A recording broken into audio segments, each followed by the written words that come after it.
It's important to understand what the 5G is doing and what they say it's doing. We're told on the IEEE beamforming document that this technology cooked your eyes like eggs in World War II.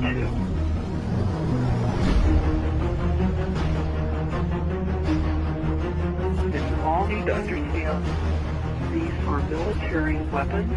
These are assault frequencies. If you garner nothing more than that, that's what you need to know. It's microwave radiation warfare is what this is.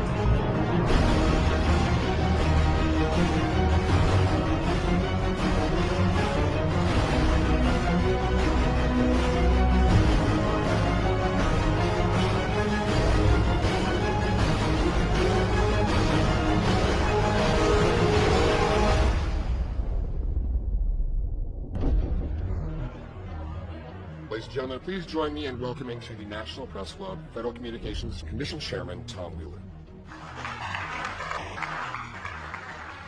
It's an honor to be here at the National Press Club. The first generation wireless 1G was voice.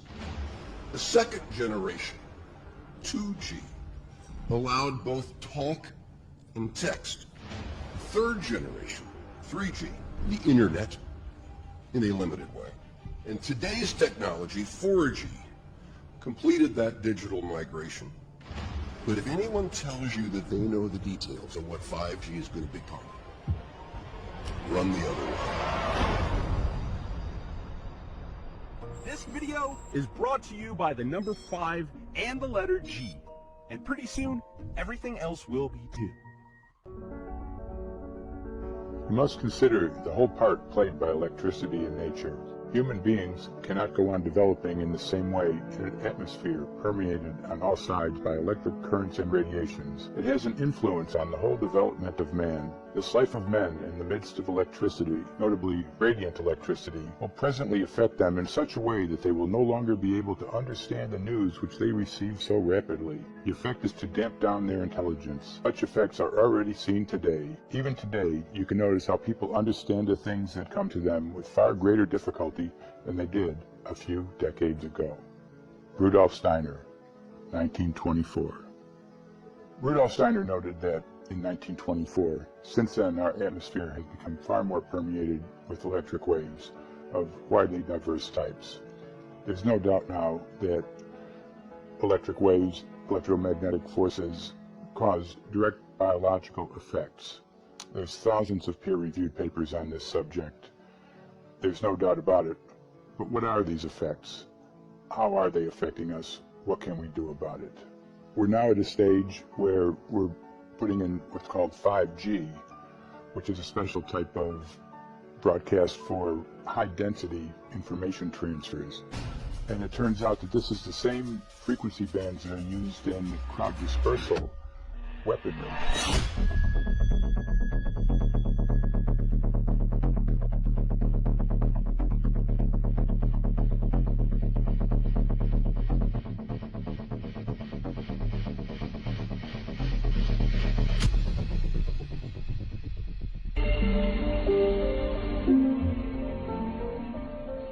Well, I joined the Royal Navy in 1960, and I specialised in microwave warfare.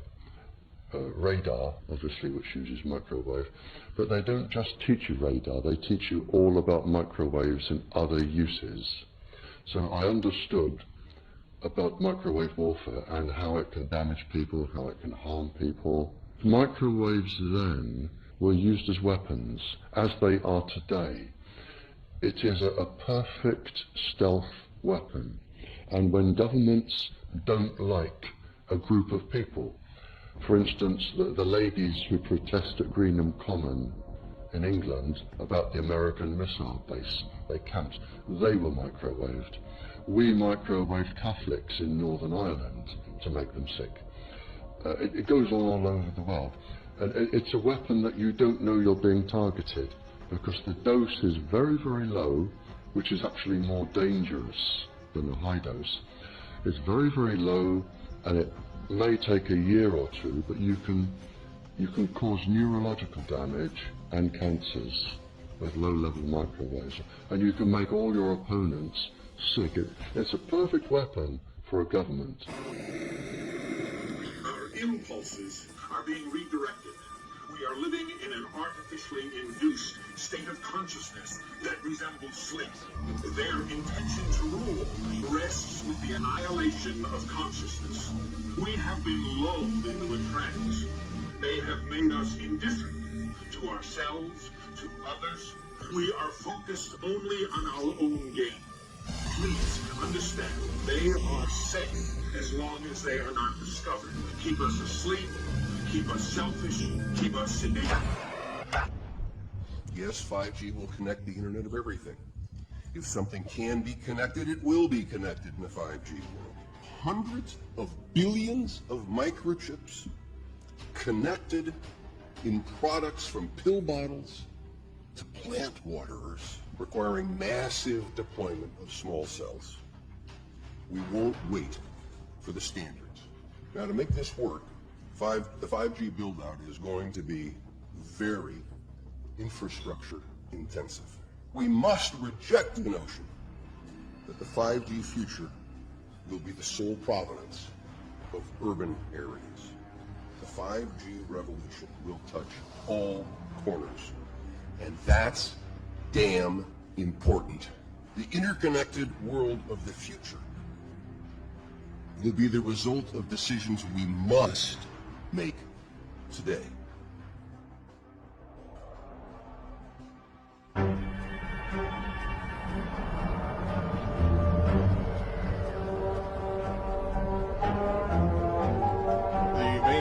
Before us today is Senate Bill 637 and Senate Bill 894, the former by Senator Hume, the latter by Senator Knopf.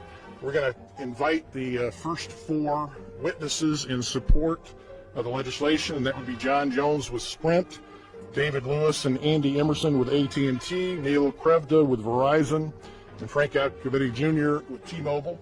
So be straight with me. Is it true? Could be. No, Well, Maury, very few cases at all. Unfortunately, incident out in Iowa. Look, gentlemen, practice these words in front of the mirror. Although we are constantly exploring the subject, currently there is no direct evidence that links cell phone usage to brain cancer.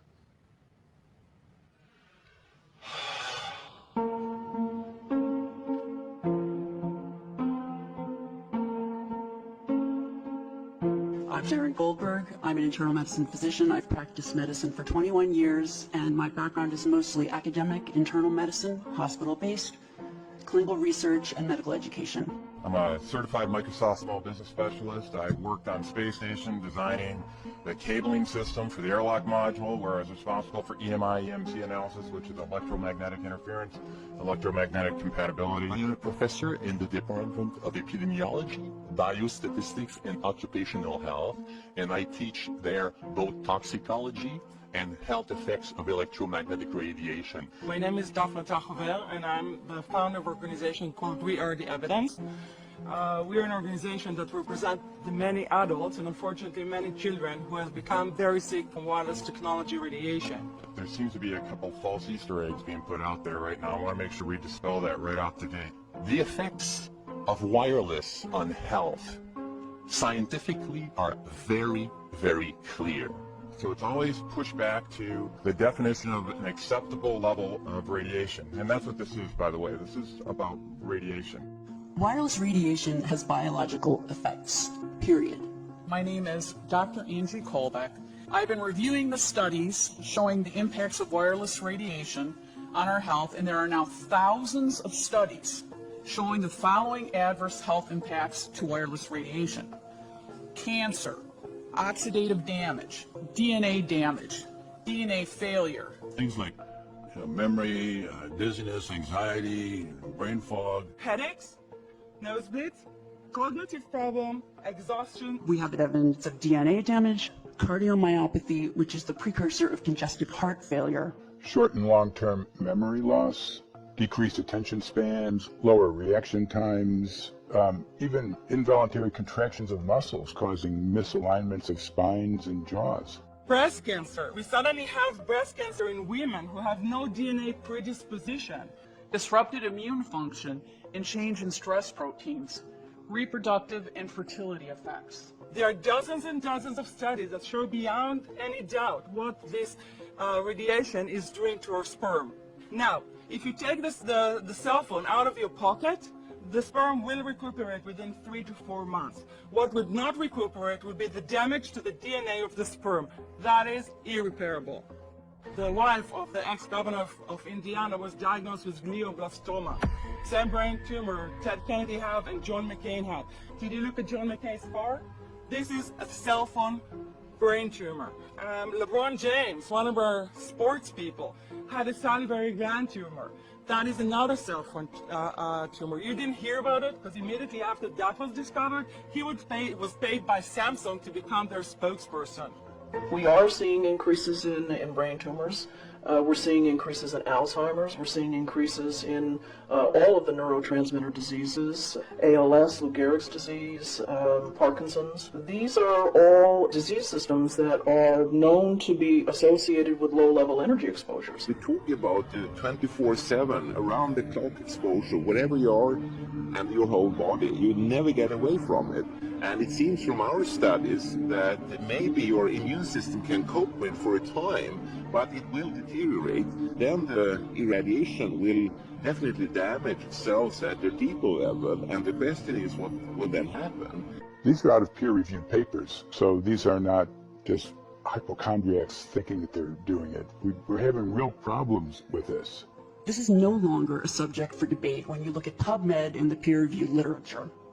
These effects are seen in all life forms: plants, animals, insects, microbes. So 5G is not a conversation about whether or not these biological effects exist. They clearly do. There is scientifically evidence that is so strong that you can be certain that the standards used by the FCC to manage health effects are wrong. We need to start measuring how much radiation are people being exposed to before we roll out 5G. There are 4 kinds of electromagnetic fields that we know are harmful to human health. So radio frequency radiation, magnetic fields, dirty electricity, and electric fields. Okay?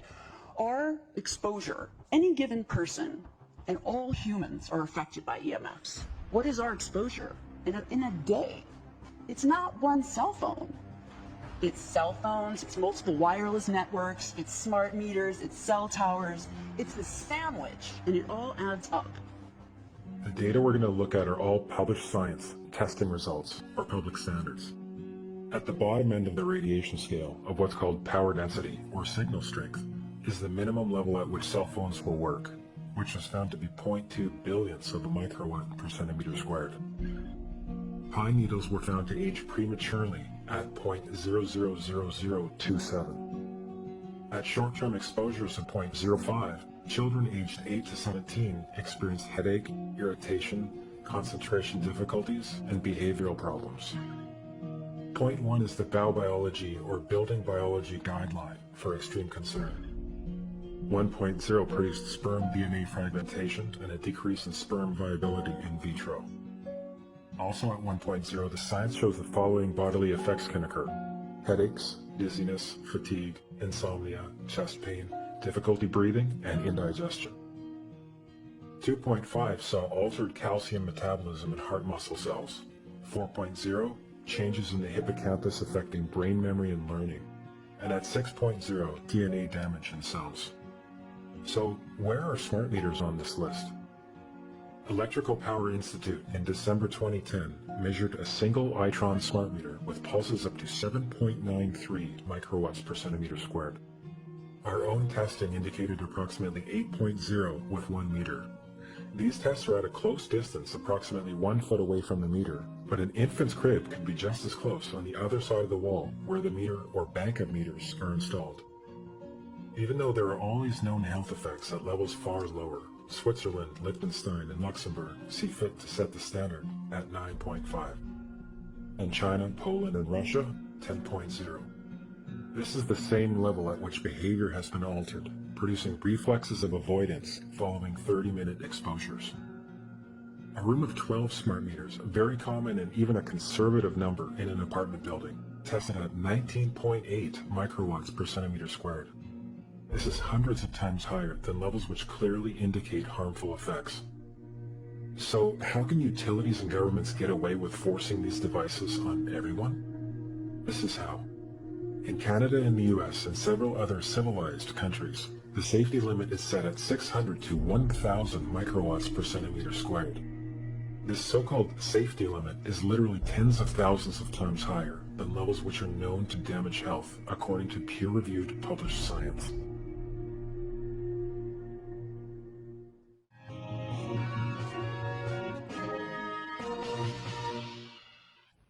Faster, better, more reliable internet. That's the promise of 5G technology, but there is also the peril. Health hazards associated with radio frequency that is higher also and requires more transmitters and antennas. The film you're about to see has no characters,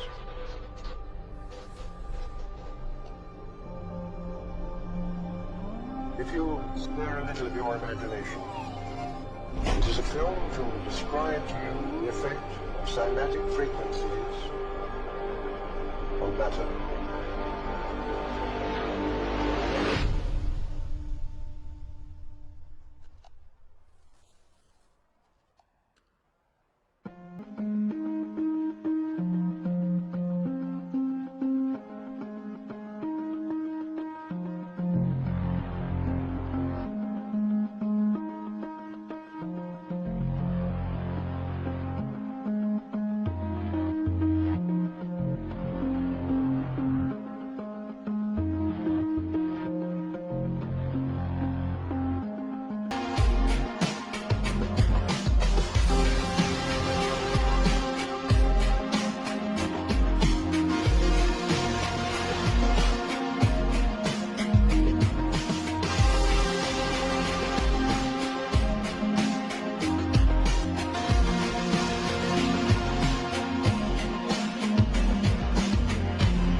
Everything owes its existence solely and completely to sound.